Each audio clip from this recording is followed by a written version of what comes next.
అరిస్తే గెలిచినట్లు కాదు, మౌనంగా ఉంటే ఓడినట్లు కాదు. సమయానికి తగ్గట్టుగా ఉండటమే మనిషి గొప్ప లక్షణం.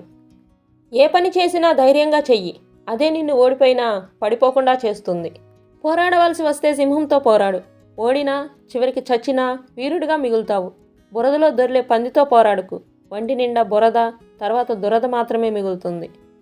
అనుభవం అంటే భూమి పుట్టకముందు పుట్టడం కాదు.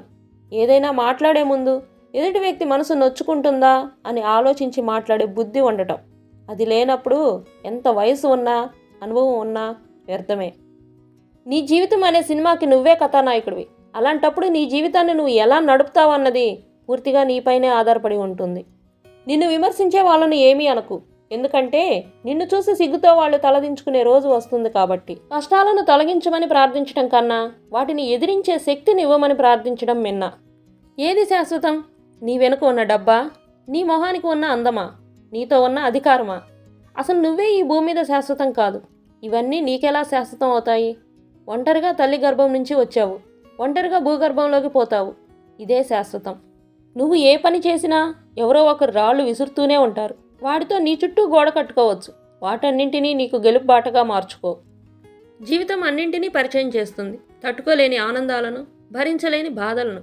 అన్నింటికీ సిద్ధంగా ఉండాలి. నలుగురు చెప్పగానే మారిపోయేది, నలుగురిలో నిరూపించుకోవాల్సింది కాదు నమ్మకం అంటే. అది మనసులో నుండి పుట్టి జీవితంలో సాగే నిత్య బాటసారి. బాధపడడం వలన రేపటి సమస్యలు తొలగిపోవు, నేటి ఆనందం దూరం అవుతుంది. కోపంతో ఒక దెబ్బ కొట్టినా కొన్నాళ్ళకి మర్చిపోతాం.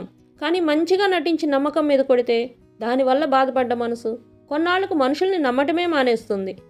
అన్నీ కోల్పోయినా ఆత్మవిశ్వాసాన్ని కోల్పోకూడదు. అదొక్కటి ఉంటే చాలు, మనం కోల్పోయిన వాటన్నింటినీ తిరిగి దక్కించుకోవచ్చు. నిన్ను అర్థం చేసుకున్న వారికి నీవేంటో చెప్పాల్సిన అవసరం లేదు. అర్థం చేసుకోని వారికి ఎంత చెప్పినా వృధానే. అందుకే నువ్వు నీలాగా జీవిస్తే చాలు. చావు బ్రతుకులు ఎక్కడో లేవు.